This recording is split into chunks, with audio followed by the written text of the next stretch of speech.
What is up? It's your favorite Interkirks, and for today we are going to take a look at the most glorified, most funny, most insane snowball mid lane champion that you can ever think of, and it's Katarina. 78% win rate. Such a crazy champion if you get to understand how to play this champion, and I really much welcome you to check out the description below, the channel where I got this gameplay from. And we'll look at many Katarina gameplays today, so stay with me, and after this you'll be an absolute Katarina expert. So without any further ado, let's hop into the laning phase. First off, we see a longsword start, very powerful in the early stages of the game, and here we have a slight difference towards two other Katarina players. Instead of running Mark of the Week, we have empowered attack, which makes a lot of sense. The only issue is it's consumed on minions, but if you pay attention to its cooldown, where your hands will glow red, you will utilize it in a very powerful trading pattern as you see here, because it's all about finding situations in which you can just auto-attack people to death. It's very, very, very important that you understand that once the enemy mage, as in this case Katarina, or well, it's an assassin too, uses his cooldowns, that you can utilize this to your advantage and deal damage to him for absolutely free. In the early stages of the game, again, as an assassin, you have to, well, be a little bit more careful because you're not really, you don't really have access to your kit. But starting level 3, you have full access to your kit, allowing you to use all your basic abilities and therefore go for your designated trading patterns. Before that, you have to be a little bit more reserved, understanding what is happening, how to play around it, and what you can do against it. For example, the Katarina can start with his second ability, like the Nether Blade, the extended range, and then he can auto-attack you. You have to keep that in mind. He also has a very powerful magic shield in your early game, which will mitigate most of your damage, so you really can't go for trades unless you have daggers in place. Once you have daggers in place, you can finally start playing. Talon goes in here for a play. He did a full clear as it seems, but he didn't get the scuttle, so he's not level 5, but now he had to use flash and didn't get the kill. The wave is coming back to her. She will be in a decent spot because the wave cannot crash. She doesn't get, she even stays, even though the Talon could come from behind, because she knows Talon is now level 5. Okay, this is a very, very, very important thing. I'll pause you for a second. Okay, let's cut this here. Okay, we know that the Talon was here, and we know that our jungle is here. We know for a fact our jungle didn't take this, and we knew that the Talon was about to hit level 5. So going there doesn't serve any purpose. It is just too risky, because it doesn't get you anything. It got to the Talon ultimate, but what if the Talon paid more attention, already stealthed in the brush, and then went in? And then the Katarina instantly dies, because there's no counterplay anymore, and then this match is completely doomed for her. Ooh, missing the cannon, that's a heartbreaker. But yeah, this is just thinking about what you should be doing. As for the item constellation that we are going for here, we have Boots of Mana, First Strike, Sudden Impact, Empowered Attack, Eyeball Collector, and Second Wind. For our first item, we have Boots of Mana into Infinity Orb, which is the highest possible damage we can look for since we get so much pen. We have pen from Boots, pen from the item, and pen from our Sudden Impact. And this is not a perfect situation for the Katarina unless the fish just instantly dies and the Katarina doesn't have ultimate available. Another thing that is very important if you're playing Katarina to Katarina, please keep your first ability. If you keep your first ability, you can instantly cancel the Katarina's ultimate, and with that, the damage of the Katarina will completely plummet. Because if you think about this, so much of her damage comes from either her picking up the daggers, which is, well, a lot of burst damage, you see. But another big portion simply comes, punishes the enemy for going for this play, but will certainly fall to the Talon. Yeah, this is just something they just cannot realistically do because the Talon has too much damage and can turn too fast. So yeah, but it's still a good trade for them. Well, is it really a good trade? Because he didn't get the kill and the Talon got the kill and the Katarina got an assist. So I don't really think necessarily it's a good trade, to be fair. It's actually bad, because I think Talon performs so well if he plays well. But Volibear is an easier champion, right? So if an easier champion gets a lot of gold that has still high stats, it's still something. But if a Katarina isn't snowballing, she feels very off. Like, you see the tradings already, like the trade in mid lane already. Like, it's if she wasn't an expert at playing Katarina, she would lose so much more here because she would not understand how to trade back and utilizing the enemy Katarina's cooldown. So we can just visualize this. Like, we have 1, 2, 3, 4 cooldowns. Oh, he goes in for a play. Gets punished, and this is, oh no, Katarina, you can't do this. You had her, you were fine, you were completely fine. All you needed was a little bit more time, and then you get this. But now, like now the worst case scenario happens, okay? the Katarina got gold and even more pen. But now let's go back to the idea, like 1, 2, 3, 4. All of these cooldowns matter, they're all like relative cooldowns. And in your head, you have to think about, okay, if enemy uses ability 1, there's an X second cooldown. Ability 2, Y second cooldown. Z second cooldown. And here we have like a second cooldown. And the more you play a matchup, the more you play against certain champions, you have like a mental clock going. And then, okay, if they don't have cooldowns, can I just trade into them? Can I just fight them? Can I just punish them? And here we see a nice play by the Katarina. It would have been even more perfect if the Volibear was taken a little bit early. Ooh, Talon ults over the wall, just flashes onto the top of her, nearly gets her. Like, you see how fast it is? Ooh, he will try. The level up actually, I think the level up just saved her. But yeah. Talon is such a crazy champion in terms of kill pressure, and I'm really sad that the champion isn't played a lot better.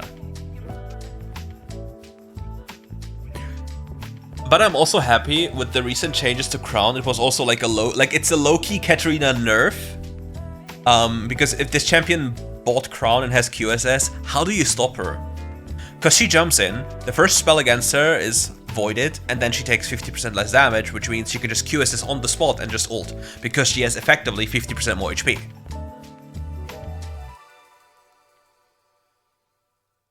Also something, like, all the Katarina nerfs were like more, nicely played by the team on the bottom side of the map, instantly killing the Camille, survived with 1 HP, gets the Shumper reset on her, will certainly jump back onto the dagger if there's an opportunity given, but she has to be very careful because the Talon is at the top. Talon now gets free access to the topside jungle. Talon, come on.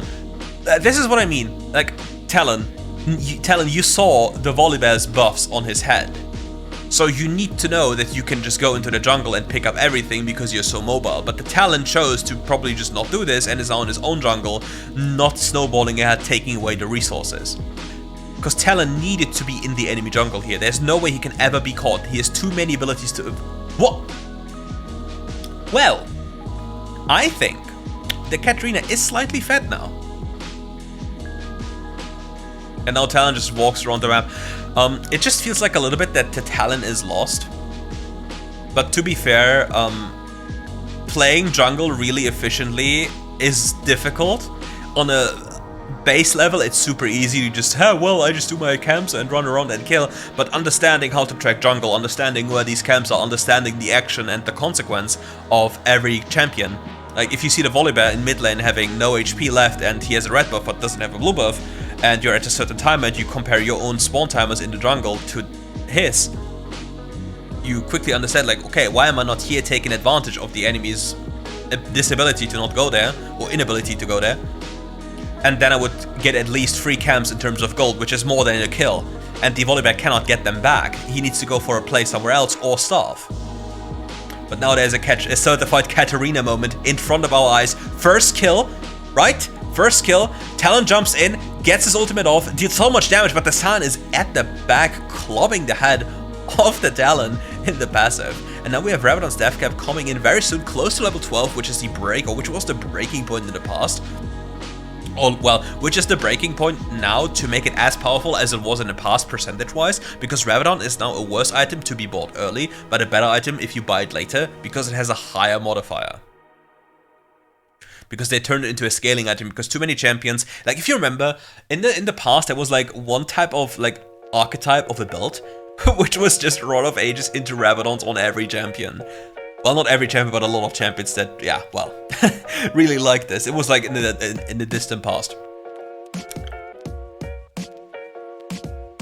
And ever since, like, Rabadons has been bought so many times on many champs. Oh, Lucian, this is a very sketchy thing. Nice locket by the Fresh, instant cancel, has to avoid this. The Fresh played really, really well, responding so fast to the play. Another hook connects. And the Volibear just smites the guy to death. And the Talon appeared as well out of thin air. The Volibear flashed after him. The Volibear is angry and ults even on top of his head, and they actually get him. I guess the Talon just mismanaged the jumps. Poor guy.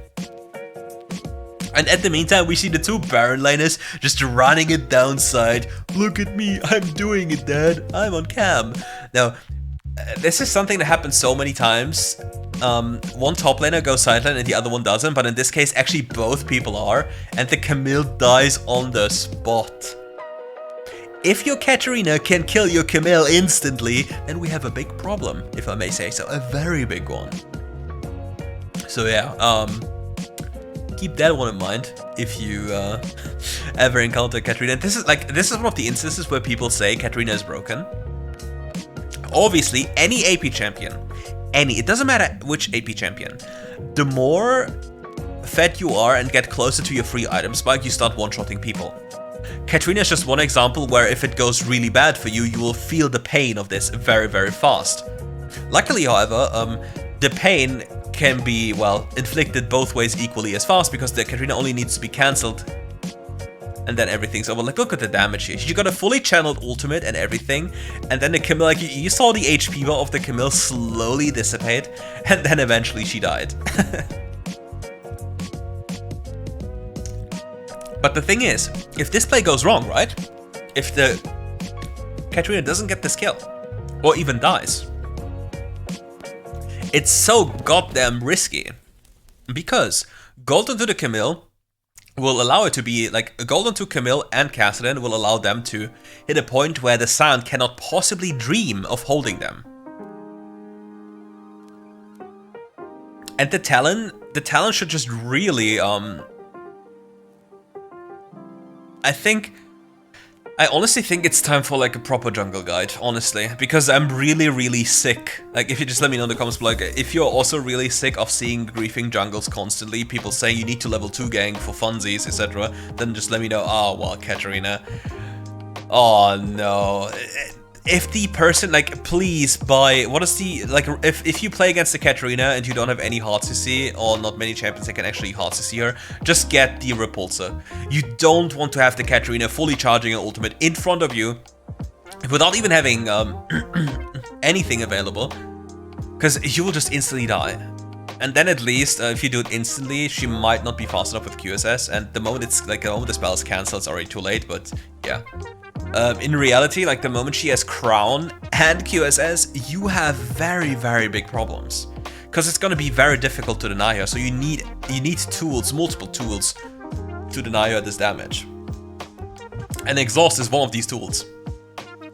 And do yourself a favor, if you play against the Katarina, and it's a late game situation, and you have Exhaust and you're not in range of any champion, just please smash Exhaust.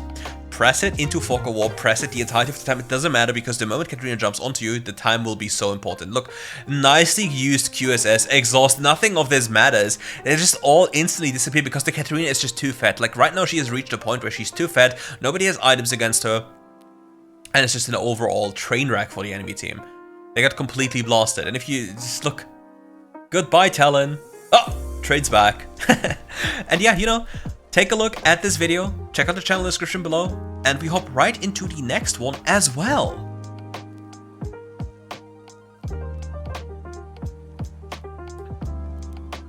Okay, fellas, we are back for another game of Katarina. You see, high elo, demonic existence, dealing so much damage, and the item setup is now pretty much settled in. Ooh, a Darkstar Malphite in the support role. The only thing that I kind of find sad sometimes, is the recording quality. But yeah, still, it's an amazing channel. Please subscribe to them. I really like covering this, looking at this, talking about this. It's really cool. Just gives you another gives you more insight, because if I play on the European server, I will only play terrible games. Like, obviously they will also play terrible games here, don't get me wrong, but the frequency is just so much different. And here I can at least see one tricks of these champions many times. Here we have a ranged cannon into a Katarina. Katarina needs to be careful to not get locked up once she gets too close. And you usually see what ability the cannon started. If you see a little bar beneath him, you see that he has a second ability. And otherwise you have to either guess that he has his first or third ability, or he probably didn't even skill anything. Now you see his ability bar below there, like, I'll just highlight this, like here, this below. this below will allow him to stack up the passive, and if he stacks up the passive and goes up for an auto tag, which is the typical trading pattern, he just goes for an auto tag and another thing, and then you can just walk back and activate the active part of his second ability and deal a lot of damage. Like you see this trading pattern, because he will apply one stack with the auto tag, and then if you're too close already, he will just go into you with the third ability, and then he just pops his second ability, then you stun, then he will guarantee hit his first ability. So it's a lot of damage coming into your face. So the rundown is like passive ability pre-stacked, getting close to you with your third ability, popping his second ability, then auto-attacking again, using his first ability while you're stunned, and yeah, just dealing a metric ton of damage to you. And this will happen so easily for him. Ken is preparing a very big slow push here, but it's not the easiest to dive at Katarina since she's so mobile and as cooldowns are available, and the champion you have is very, very fast. For example, a Talon could easily dive here, and this is something I really want to see more times. If you're a support champion or if you're a jungle champion, please take a look at your laner's waves. You really want to not miss out on this opportunity. And this is something where I'm like constantly thinking, not constantly talking about, and that you perceive as weird. You say, but my jungle farms only and I die to a gank. But did you die to a gank, or did you die because you're, well, I just hate to say it, stupid? For example, at 130 you see all the, like, you see the scuttle spawn at like 125. Talon is now at the bottom of the map, flashes in, goes for a combo, like you see. Probably doesn't even get the kill, poor guy. Oh, does get the kill, but on the Zaya. But yeah, like, you know, if a jungler started here or here, they will just end on the other side of the map, which means if you at like 2 minutes or even slightly before go for a play on your lane, you are basically asking to die from a jungle. What you can do is you can get vision control later here, or you just play respectfully, understanding that the enemy jungle, if he starts here, cannot magically teleport here at like 30 seconds. Or you understand that the moment Scuttle spawns, there's a possibility people might be coming, and you can utilize one ward, which is then here, and use an auto attack on this plant to give you full vision control around the entirety of the area and make you certainly ungankable. Because then the enemy needs to either come through lane, or you need to mess up big time. And now we see a certified Katarina moment. Again, if she gets one kill, it would be very powerful. She needs to get at least one kill. Yeah, she gets one kill. These rotations here, she's not losing too much. And she's not even, like, look, she's not staying for this wave because it would be a massive tempo loss. She wants to be back in mid lane as fast as possible because she wants to pick up the gold from the minions in mid lane, because the shared gold in bottom lane would be less than the gold she gains from mid lane, and the cannon would also gain access to the mid lane playthings, which we obviously do not want to happen. We don't want to give him too much gold for free. Katarina now is really powerful. He has a lot of damage at this point, so she needs to be really careful if she jumps in, because you might get instant comboed here. You see the damage. But the cannon appears to not have ultimate. If the cannon had ultimate, I think the Katarina just instantly dies here. Because the biggest thing is, like, look, Katarina now has a lot of pen. She has Sudden Impact, and she has Prophet's Pendant and Boots of Mana. But if Cannon uses his ultimate, he gets a lot of resistances as well, basically mitigating a lot of the damage. So, for example, if the cannon has 0 magic resist, she will deal full damage, like quote-unquote true damage to him. But if he gains 30 magic resist on top, or 20, she will then at least deal like 20 to 30% less damage to this guy. I don't know the specific value, but if you're roughly 30 magic resist, I think it's like 28% less magic damage taken. So yeah, this makes a big difference, as well as dealing damage. So being aware of enemy cooldowns is very important. And now the cannon should have ultimate again, which could potentially lead to a problem if she jumps too close to him, unless she's fast enough to escape this play instantly. Now we see a Herald setup, the Urgot is fighting it off, the LPL's superstar, Talon goes for an ultimate, gets the kill secured, but now they don't have any spell left, but they need to be really careful. This is a this is just a play, this is just an emotional play. Because look, we know our team is doing this, which we do not approve of, we do not like this, but we alone can't really change anything about this. And then the Rakan also comes to the other side of the map, and we just get completely blasted by the CC chain of the enemy team, making it very difficult for us to achieve something. So yeah, she was basically hoping to get something done, but it was a very low percentage play, which I do not really approve of. I'm not a fan of this, so yeah.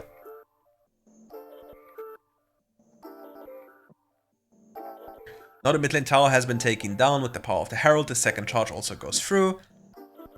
It's not the worst thing to happen because the Katarina doesn't really care too much. She can also be like a super roaming champion, but more like control mages, or generally speaking, if the enemy jungle is very competent, losing a mid lane tower makes life very difficult because it opens up the entire area down here, because it makes a lot of rotations and up there a lot more risky. Because you don't have like a safe layer to fall back to, and the enemy just can walk there whenever they want to. And given their all-in composition with Cannon and Rakan, it's very, very risky. And he has to play the game very, very carefully. Like, he needs a QSS this game, I believe. Like, he needs it if he wants to make sure he gets a full ult off.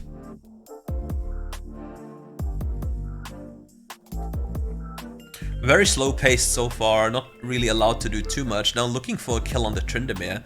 Probably getting it instantly. Ooh, he still has ultimate, so yeah. Now he's trying to walk after him as much as possible, trying to inflict as much, like, he waited as much time as possible to make it appear that he doesn't have the tools to jump after him, and then he jumps after him to pop him instantly while his ult wears off. Because obviously it doesn't really serve any purpose for you to try and kill him while you're still invincible. So you just use the space and time and then try to go for the play. Because if you stick too close to him, he might deal too much damage to you, and if he deals too much damage to you, what happens to you? You might die, or you might be denied of another play. And now he's going for another typical assassin play. He's waiting in a brush, looking for an opportunity, which is something you need to also incorporate into your gameplay. Whenever there's nothing to do, please do not just show on the map. Use the vision you have, use traps, use everything to your advantage, and punish the enemy for a moment of negligence. A simple second of not being aware could turn the game around into your favor, which is very, very cool. Look at the mobility of her.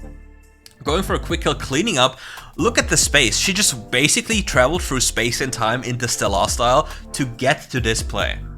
And this requires a lot of foresight and understanding how much or how far you can reach. And obviously, depending on the game state, you won't feel the necessity of doing so. And the talent now got completely dizzy because he just got the kill. And since we are playing a mobile game, it's a lot more difficult to see what's happening outside your screen. Because he's playing on an iPad, right? We see it with the layout. And if you're playing on a phone, it's much more difficult to use your left finger, your left index finger, or your right index finger, depending on what kind of hand you're playing with, obviously, to move around on the map to see what's happening. So your entire POV will be just this one. Like, you will just look at the one on your screen, and everything happening outside of this, you will not be necessarily aware of it outside of the fact that you might see it on the minimap. But seeing things on the minimap is not enough.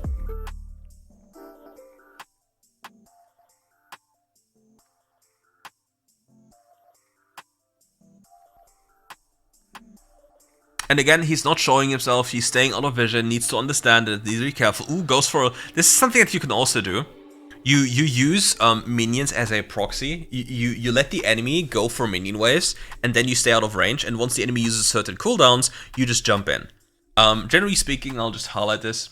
Let's say you just sit here in a brush, and the enemy uses cooldowns against you. Or against the wave, sorry. And then the moment they use the vital cooldowns, you take this opportunity, jump in and go for the kill. Because it's just so much easier. Like, if enemy uses cooldowns, life becomes so much easier, and even a fat target might just die instantly. He pushed out another wave, so at least there's like a somewhat positive effect for this play, because he wouldn't make it in time, and it's probably too much of a risk. Ooh, the Zed comes in, gets at least one kill, goes back instantly to his shadow. Katarina is massive right now, got a lot of gold into her items now, and she will be able to deny the next upcoming fight on her own. Gets her crown popped. If there's anything Talon hates the most, it's crown. It's that one thing that will not allow him to instantly one-pop you, the crown. Because it will take care of one of the passive charges, and then you have to play it slightly differently. But what you can do is you can buy Proto Belt and pop crown with Proto Belt. It's a little bit of a commitment, but you can still do so. Really helpful at times, and now he's just waiting for somebody to go for the wave, because there's no immediate need of him going for it.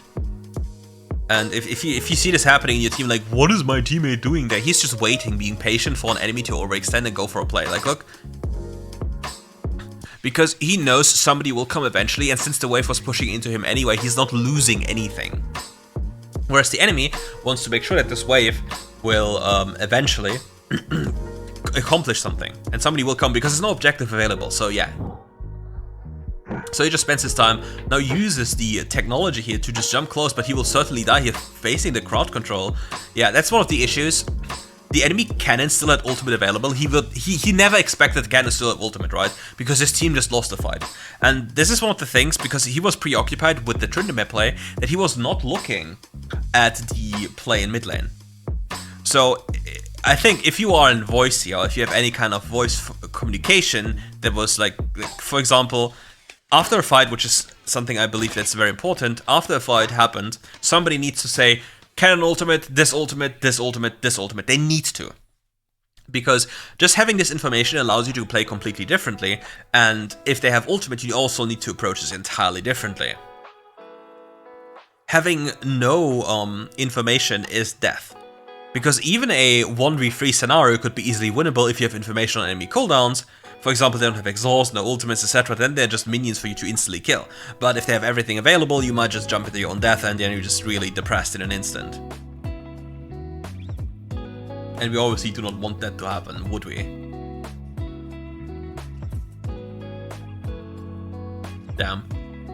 Getting that kill there as well. Every single time the Katarina is just going for pushing out the side lane, she just gets instantly punished by her teammates running it down.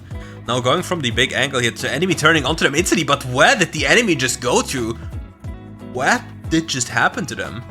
Instant kill, Talon goes for a play here, she avoids the certain death from the blades. The Talon only gets to kill one and escapes. But yeah, very nicely played by the Katarina, avoiding certain death from the Talon here. And the crown just saved everything. Now looking for the Talon, maybe he just finds him. And if you don't have any magic resist against this type of build of a Katarina, you will just die. You will just disappear because she has too much magic pen. Champions do not gain magic resist as fast as they gain armor. And as a consequence, having at least a little bit of flat pen, which is sudden impact, boots of mana, and infinity orb, will put you at a threshold where sometimes you already are close to 0. For example, most AD carries have between like 30 and 40. Oh. Oops.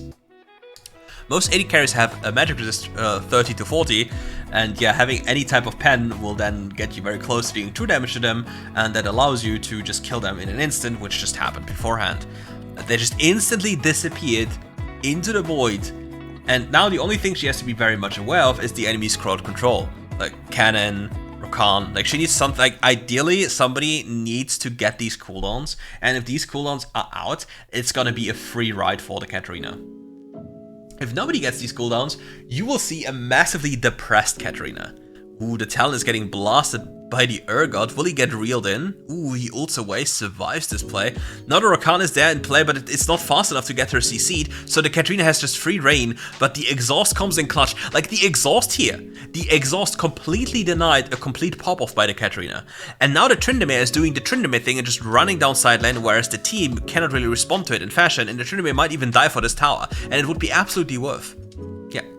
Because there's nothing else the Tryndamere can do realistically anyway, so he just gets the tower down there and allows his team to at least trade something back.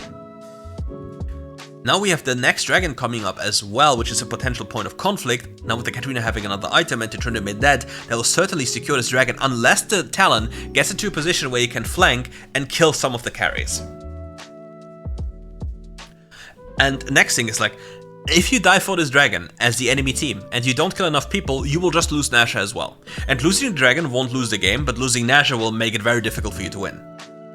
Because at this point in time, you might just end the game with it. Rakan ults in, just runs to Narnia, goes for the Zed here, doesn't go for the Katarina at all. Now the Katarina has free reign, instantly kills people, pops the QSS.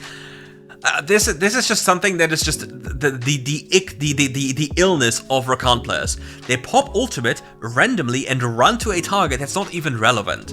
If you look at this game, who is the most scary member? Well, it is the Katarina.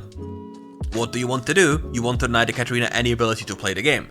So what are you not doing? You're just not throwing every of your abilities into a Zed who has limited ability to play the game anyway, whereas your ultimate could completely turn the fight.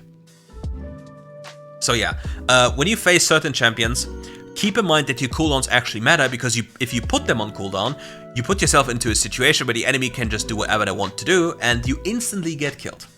And that's something you don't want to have. Look at the damage he has here, instantly pops the Tryndamere. He probably didn't even think the damage was that much, so he didn't even ult. So yeah.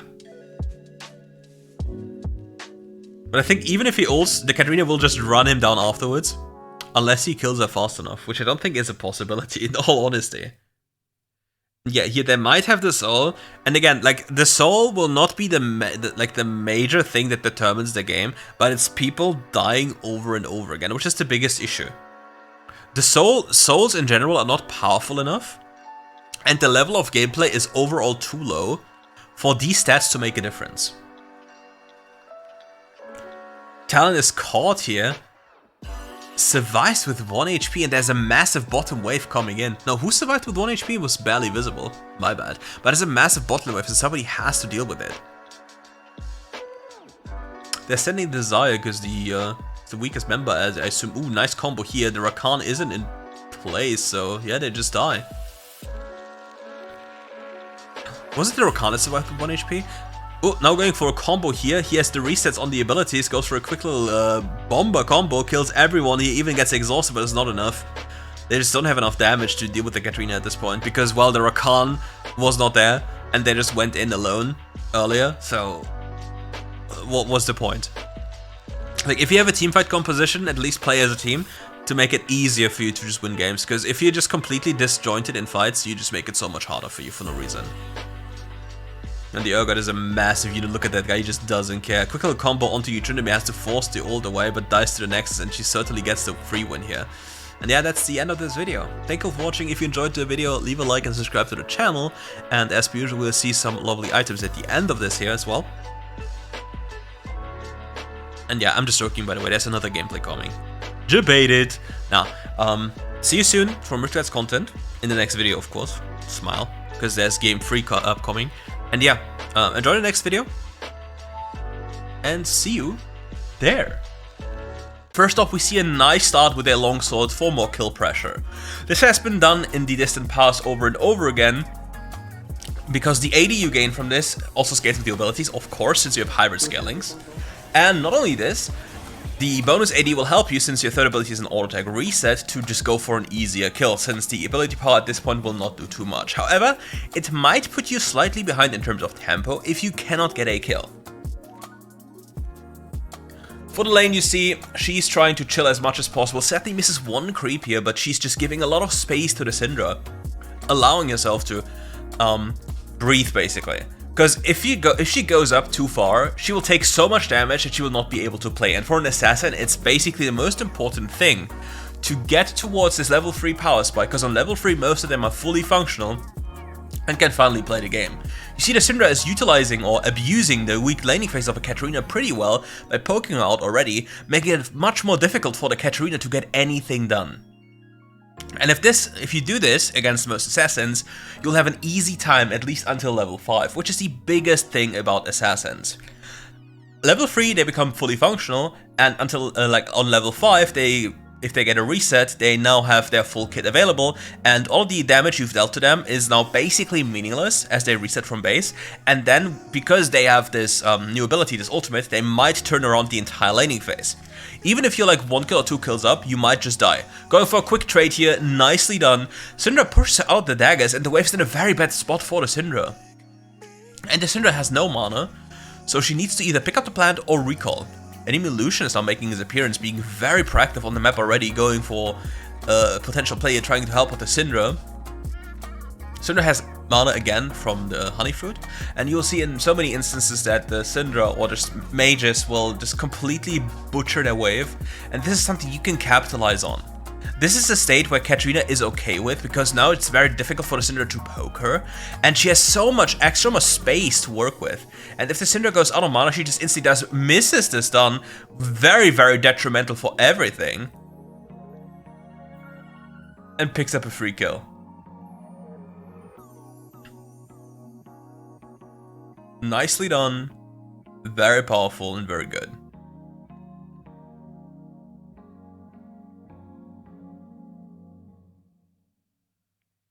What I like so much here is just just utilizing your dagger, allowing yourself to run away. Like, you utilize the dagger in a way, like, let me just draw for a second here. Like, you clear a wave up here and you place your dagger here so you can approach this wave here and then jump back whenever something happens to you. It's similar to Thresh. Like, how many times, just let me know, have you seen a Thresh player walk away from you as you're pushing the bot lane tower to then allow you to get platings? How many times did that happen? I don't think it happens that many times. Because it's something that just requires a lot of foresight.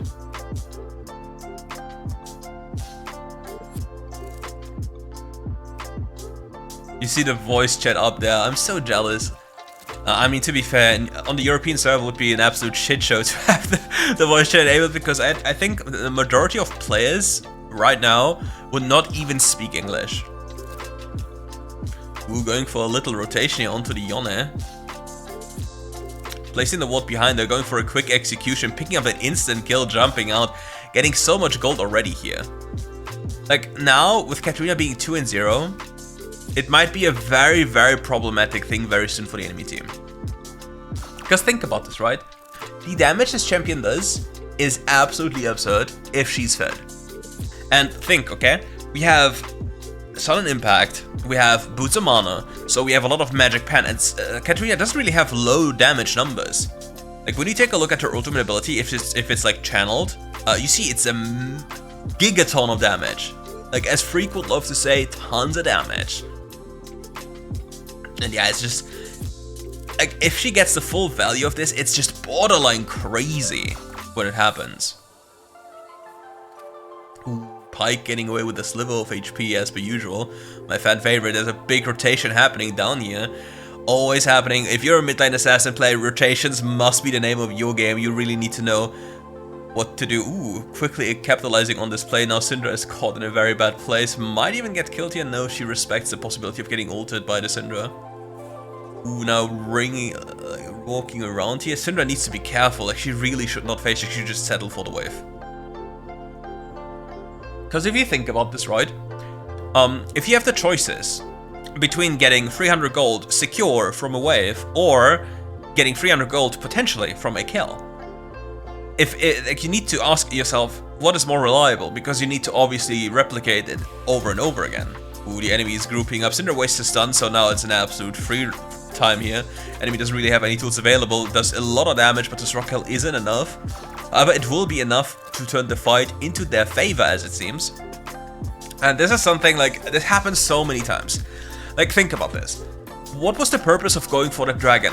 Yeah, it's an infernal dragon, but we have made an entire video on this, that if the infernal dragon grants you 3% of AD and AP, and you have 100 at this point, then you gain free AD. Like, one longsword is 12 AD, so it's 125 gold. And yeah, these stats are scaling, but the issue is you need to think about the time you commit and the risk you put yourself in. Because it's such a risky endeavor to go for this. Now we see an instant pickup here, instant kills left and right, absolutely getting demolished, and it's just an absolute easy pickup for her. Ooh, survives the Yone onslaught. Pretty cool. Soraka also rushing Harmonic Echoes. I'm impressed, because they don't grief the items, at least in this department, because it's a very powerful pickup. So I'm kind of proud of this Soraka player. Also having Relic Shield, it's a good day. We are eating well. Always love to see that. With Soraka being close, ooh, the Pike is here as well, getting nearly killed. Ooh, will it be enough? The tower shot will take her down, but the Ignite will secure the kill. Look at the thrift shop in the inventory with the longsword. With the removal of Gunblade, I must confess though, I'm not a fan anymore too much of a longsword slot. Because what happens if you do not utilize this? Like, how much does it grant you in direct comparison? Because after the laning phase, you saw nothing much happened.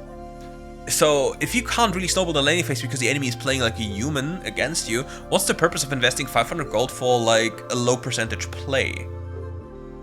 But if we were to look at probably most of the games being played and then see, okay, in 8 out of 10 games she gets those easy kills because the enemy champion isn't good enough due to how the game works, then yeah, like committing for a suboptimal thing because it works is, yeah, nah, well, ooh, going for a quick rotation here, killing the Lucian almost instantly, killing the Gwen also, and now the Pike is being picked up. Oh no, like, she's so fed, there's just no hope of redeeming any of this.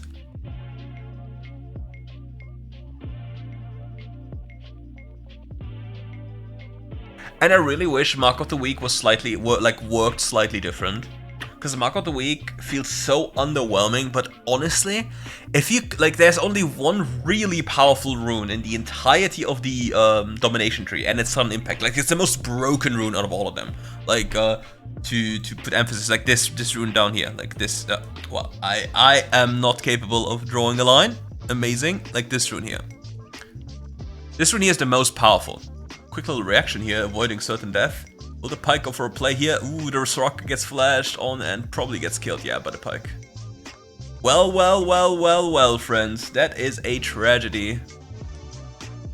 Syndra walks too close, gets popped. Gets killed as well. Poor little fella. There's just no chance of survival. Jumping left and right. Really cool.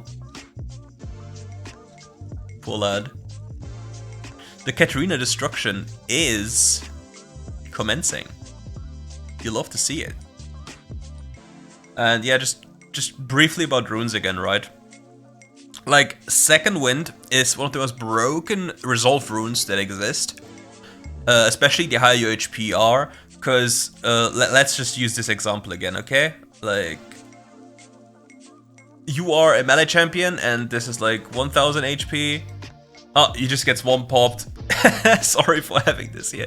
And let's just for convenience say this is 5000. And getting a missing HP percentage healing on the 5000 will obviously provide you with a lot of healing. So if you just check, like, do me a favor, like every time you play like a tank champion, like supportive or top lane champion, like whatever, you name it, you got sent home. Whenever you do this, please do me a favor. Look at the after game into the rune tab. Pike? XD. Do me a favor. Look in the after game tab into the runes and check how much Second Wind has done. Because in many instances you'll see it heal like 3 to 4000, if not more.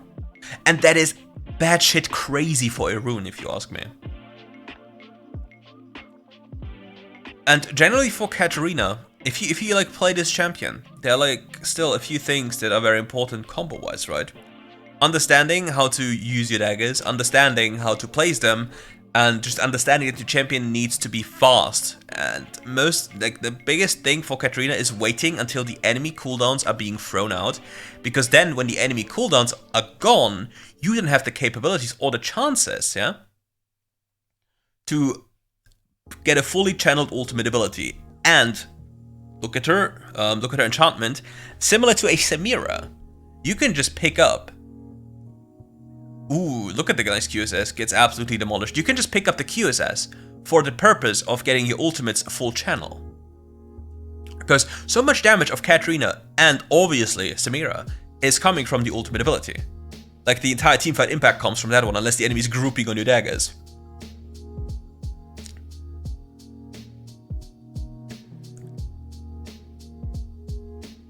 Flashes over, says, nope, you will die. The Lucian will fall as well, instantly taken care of, sent back into the Shadow Realm.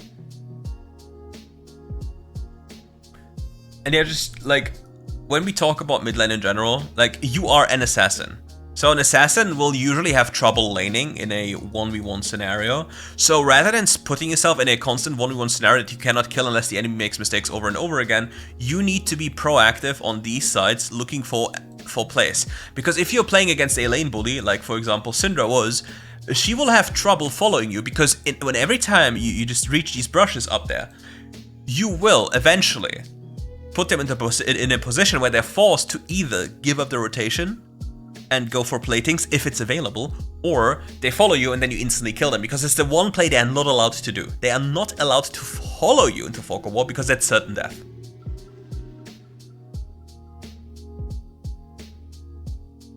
And I just thought of something. How about a ranked tips video? I think this was like a pretty good idea. Like, where I talk about a few tips that are very important. Oh, Syndra, you can't do this, man. Nah, you can't. You just can't walk there. When you play ranked, like this would be, for example, one tip. If you play ranked and your champion is a squishy champion, you need to still hold formation. If you do not respect formation, as in if you have a tanky champion that can walk in front of you, or you're the vital member of your team, and if you walk in there and die, the game is over, you need somebody to face check for you to create room, create space.